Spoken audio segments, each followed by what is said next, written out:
ನಮಸ್ಕಾರ ಸ್ನೇಹಿತರೆ ಎಲ್ಲರಿಗೂ. ಇವತ್ತಿನ ಒಂದು ವಿಡಿಯೋದಲ್ಲಿ ಅಣ್ಣವರು ನಡೆಸಿದಂತಹ ಒಂದು ಉತ್ತಮ ಚಿತ್ರದ ಬಗ್ಗೆ ಮಾಹಿತಿಯನ್ನು ಹೇಳಕ್ಕೆ ಹಂಚ್ಕೊತೀನಿ. ನನ್ನ ಹಿಂದಿನ ವಿಡಿಯೋಗಳಲ್ಲಿ ಕೂಡ ಹೆಚ್ಚಿನ ಸಂಖ್ಯೆಯಲ್ಲಿ ಎಲ್ಲರೂ ವೀಕ್ಷಣೆಯನ್ನು ಮಾಡಿ ಹರಿಸಿದ್ದೀರಾ. ಇದೇ ರೀತಿ ಈ ಒಂದು ಚಿತ್ರಸಂಚಿಕೆ ಕೂಡ ಹರಿಸಿ ಆಶೀರ್ವದಿಸಿ. ನಮ್ಮ ನಾನೇ ರಾಜ್ಕುಮಾರ ಡಾಕ್ಟರ್ ರಾಜ್ ಸಹ ಚಿತ್ರಸಂಚಿಕೆಗೆ ಎಲ್ಲರಿಗೂ ಮತ್ತೊಮ್ಮೆ ಸ್ವಾಗತ. ಸ್ನೇಹಿತರೆ, ಇವತ್ತು 1970ರಲ್ಲಿ ಒಂದು ಚಿತ್ರ ತೆರೆ ಕಾಣುತ್ತೆ. ಅಣ್ಣವರ ಒಂದು ನಾಯಕ ನಟನೆಯಲ್ಲಿ ಆ ಒಂದು ಚಿತ್ರ ಒಂದು ಕ್ಲಾಸಿಕ್ ಆಗಿ ಮೂಡಿ ಬರುತ್ತೆ. ಯಾಕಂದರೆ ಆ ಚಿತ್ರದ ನಿರ್ದೇಶಕರು ಕೂಡ ಒಂದು ಉತ್ತಮ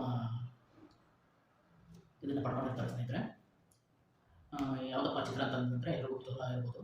1970ರಲ್ಲಿ ತೆರೆಕಂಡಂತಹ ಈ ಚಿತ್ರ ಕರುಳಿನ ಕರೆ, ಪುಟ್ಟಣ್ಣ ಕಣಗಾಲ್ ಎಂಬ ನಿರ್ದೇಶಕರಿಂದ ಮೂಡಿ ಬಂದಂತಹ ಒಂದು ಅತ್ಯುನ್ನತ ಚಿತ್ರ ಅಂತ ಹೇಳ್ಬೋದು. ಹಾಗೆ ಅವರು ಅಣ್ಣವರಿಗೆ ನಿರ್ದೇಶನ ಮಾಡಿದಂತಹ ಎರಡನೇ ಚಿತ್ರ ಕೂಡ ಅಂತಲೂ ಹೇಳ್ಬೋದು. ಸ್ನೇಹಿತರೆ, ಈಗಾಗಲೇ ಒಂದು ಚಿತ್ರ ನಾವು ನಿರ್ದೇಶನ ಮಾಡಿರ್ತಾರೆ, ಇದು ಅವರ ಎರಡನೇ ಚಿತ್ರ. ಹಾಗೆ ಇನ್ನು ತಾಂತ್ರಿಕ ವರ್ಗಕ್ಕೆ ಬರೋದಾದರೆ ನಿಮಗೆಲ್ಲರಿಗೂ ತಿಳಿದಿರೋ ಹಾಗೆ ಪುಟ್ಟಣ್ಣ ಅವರ ಈ ಚಿತ್ರಕ್ಕೆ ಚಿತ್ರಕಥೆಯನ್ನು ಬರೆದು ನಿರ್ದೇಶನ ಕೂಡ ಮಾಡಿರ್ತಾರೆ. ಹಾಗೆ ಈ ಚಿತ್ರದ ಒಂದು ಅವರ ನಿರ್ದೇಶನದ ಏನು ವಿಶಿಷ್ಟಪ್ಪ ಅಂತಂದರೆ ಇದರ ವಿಶಿಷ್ಟ ಶೈಲಿಯ ನಿರೂಪಣೆ, ಈ ಚಿತ್ರದ ವಿಶಿಷ್ಟ ಶೈಲಿಯ ನಿರೂಪಣೆ ಹಾಗೂ ಭಾವನಾತ್ಮಕ ದೃಶ್ಯಗಳು ಜನರ ಮನಸೂರೆಗೊಳ್ಳುತ್ತೆ ಅಂತ ಹೇಳ್ಬೋದು. ಸ್ನೇಹಿತರೆ, ಅಷ್ಟು ಅದ್ಭುತವಾಗಿ ಕಟ್ಕೊಟ್ಟಿದ್ದಾರೆ ಈ ಚಿತ್ರನ ಪುಟ್ಟಣ್ಣ ಅವರು. ಹಾಗೆ ಈ ಚಿತ್ರದ ಒಂದು ನಿರ್ಮಾಣದ ಜವಾಬ್ದಾರಿಯನ್ನು ಶ್ರೀಕಾಂತ್ ಎಂಟರ್ಪ್ರೈಸ್ ಸಂಸ್ಥೆಯಿಂದ ನಿರ್ಮಾಣ ಆಗುತ್ತೆ. ಶ್ರೀಕಾಂತ್ ಮೆಹ್ತಾನ್ ಅವರು ಇದರ ಜವಾಬ್ದಾರಿಯನ್ನು ವಹಿಸ್ಕೊಂಡಿರ್ತಾರೆ. ಹಾಗೆ ಈ ಚಿತ್ರದ ಛಾಯಾಗ್ರಹಣವನ್ನು ಶ್ರೀಕಾಂತ್ ಕುಮಾರ್ ಅನ್ನೋರು ವಹಿಸ್ಕೊಂಡಿರ್ತಾರೆ. ಈ ಚಿತ್ರದ ಹಾಗೆ ಎಂ ರಂಗರಾವ್ ಅವರು ಈ ಚಿತ್ರದ ಸಂಗೀತ ನಿರ್ದೇಶನದ ಜವಾಬ್ದಾರಿ ಕೂಡ ವಹಿಸ್ಕೊಂಡಿರ್ತಾರೆ.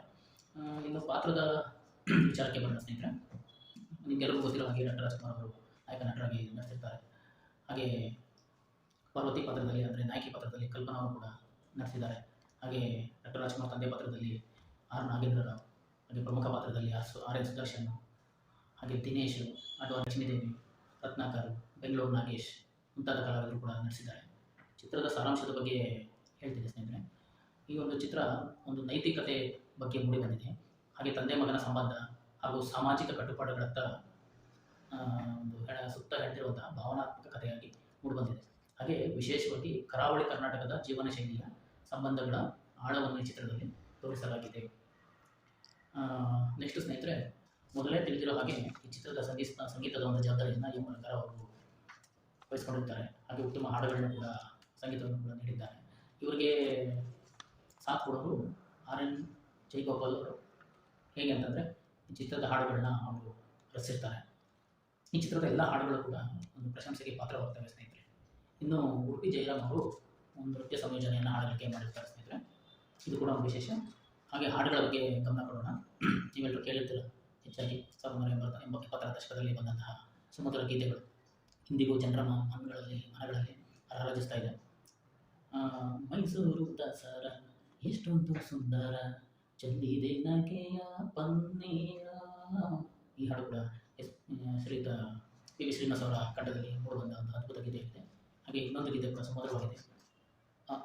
ಈ ಕನ್ನಡದ ಅಕ್ಷರಮಾಲೆ ಅಮ್ಮ ಎಂಬುದೇ ಕಂದನ ಕರುಳಿನ ಕರೆಯೋಲೆ, ಈ ಹಾಡು ಕೂಡ ಅದ್ಭುತವಾಗಿ ಮೂಡಿಬಂದಿದೆ ಅಂತಲೇ ಹೇಳ್ಬೋದು. ಎಸ್ ಜಾನಕಿ ಹಾಗೂ ಪಿ ಕೆ ಸುಮಿತ್ರಾ ಅವರ ಒಂದು ಕಂಠದಲ್ಲಿ. ಹಾಗೆ ಇನ್ನೊಂದು ಸಾಂಗ್ ಕೂಡ ನನಗೆ ತುಂಬ ಇಷ್ಟ ಆಯಿತು ಸ್ನೇಹಿತರೆ. ತಾಜಾ ತಾಜಾ ಕಳ್ಳೆಕಾಯಿ ಗರಮ ಗರಂ ಕಳ್ಳೆಕಾಯಿ, ಈ ಹಾಡು ಕೂಡ ಅದ್ಭುತವಾಗಿ ಮೂಡಿಬಂದಿದೆ. ಈ ಹಾಡು ಕೂಡ ಎಸ್ ಜಾನಕಿ ಅವರ ಕಂಠದಲ್ಲಿ ಮೂಡಿಬಂದಿದೆ ಸ್ನೇಹಿತರೆ. ಹಾಗೆ ಎಲ್ಲರೂ ಈಶ್ವರಿ ಅವರು ಕೂಡ ಒಂದು ಹಾಡನ್ನು ಚಿತ್ರದಲ್ಲಿ ಹಾಡಿರ್ತಾರೆ. ಇನ್ನು ನೆಕ್ಸ್ಟು ಈ ಚಿತ್ರಕ್ಕೆ 2 ವಿಭಾಗದಲ್ಲಿ ಪ್ರಶಸ್ತಿ ಕೂಡ ಬರುತ್ತೆ. ಒಂದು ಸಂಕಲನ ವಿಭಾಗದಲ್ಲಿ ಹಾಗೂ ರೆಕಾರ್ಡಿಂಗ್ ವಿಭಾಗದಲ್ಲಿ. ಎರಡರಲ್ಲೂ ಕೂಡ ಉತ್ತಮ ಚಿತ್ರ ಅಂತ ಪ್ರಶಸ್ತಿನ ಪಡ್ಕೊಳ್ಳುತ್ತೆ. ಅತ್ಯುತ್ತಮ ಸಂಕಲನಕಾರರು ಎಸ್ ಪಿ ಕೃಷ್ಣ ಅವರು ಪಡ್ಕೊತಾರೆ. ಹಾಗೆ ಅತ್ಯುತ್ತಮ ರೆಕಾರ್ಡಿಂಗಿಗೆ ಪಿ ಜೆ ಲಕ್ಷ್ಮಣನ್ ಅವರು ಪ್ರಶಸ್ತಿಯನ್ನು ಪಡ್ಕೊತಾರೆ.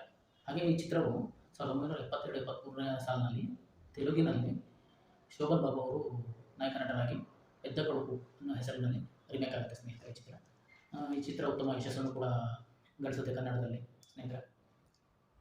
ಹೀಗೆ ಒಂದು ಪುಟ್ಟಣ್ಣ ಕಣಗಾಲ್ ಅವರ ಒಂದು ನಿರ್ದೇಶನದಲ್ಲಿ ತೆರೆಕಂಡಂತಹ ಕರುಳಿನ ಕರೆ ಚಿತ್ರ ಡಾಕ್ಟರ್ ರಾಜ್ಕುಮಾರ್ ಹಾಗೂ ಕಲ್ಪನಾ ಅವರ ಒಂದು ಅದ್ಭುತ ನಟನೆಯಲ್ಲಿ ಮೂಡಿ ಬಂದಿದೆ ಅಂತ ಹೇಳ್ಬೋದು. ಒಂದು ಪರಕಾಯ ಪ್ರವೇಶನೇ ಮಾಡಿದ್ದಾರೆ ಡಾಕ್ಟರ್ ರಾಜ್ಕುಮಾರ್ ಹಾಗೂ ಕಲ್ಪನಾ ಅವರು ಅಂತ ಕೂಡ ಹೇಳ್ಬೋದು ಸ್ನೇಹಿತರೆ. ಯಾಕಂದರೆ ನಿರ್ದೇಶಕರ ಮೇಲೂ ಒಂದು ನಟನೆ ಅನ್ನೋದು ಡಿಪೆಂಡ್ ಆಗುತ್ತೆ. ಆ ಸ್ಟೋರಿ ಮತ್ತು ಅವರ ಒಂದು ನಟನೆಯನ್ನು ತೆಗೆಯುವ ರೀತಿ. ಇಲ್ಲಿ ನಮ್ಮ ವಿಡಿಯೋಗಳನ್ನ ನೋಡ್ತಾ ಇದ್ದೀವಿ ಸ್ನೇಹಿತರೆ. ನಮ್ಮ ಚಾನಲ್ ಆದಂತಹ ಪವರ್ ಡ್ರೀಮ್ಸ್ ಕನ್ನಡ ಯೂಟ್ಯೂಬ್ ಚಾನಲ್ಗೆ ಸಬ್ಸ್ಕ್ರೈಬ್ ಮಾಡ್ಕೊಳ್ಳಿ, ಲೈಕ್ ಮಾಡಿ, ಕಮೆಂಟ್ ಮಾಡಿ. ಹಾಗೆ ಹೆಚ್ಚಿನ ಸಂಖ್ಯೆಯಲ್ಲಿ ವಿಡಿಯೋಗಳನ್ನ ನೋಡಿ ಆಶೀರ್ವದಿಸಿ. ಮುಂದಿನ ಸಂಚಿಕೆಯಲ್ಲೂ ಕೂಡ ಒಂದು ಉತ್ತಮ ಚಿತ್ರದ ಬಗ್ಗೆ ಮಾಹಿತಿಯನ್ನು ತೊಗೊಂಡು ಬರ್ತೀನಿ. ಅಲ್ಲಿ ತನಕ ನಮಸ್ಕಾರ ಸ್ನೇಹಿತರೆ.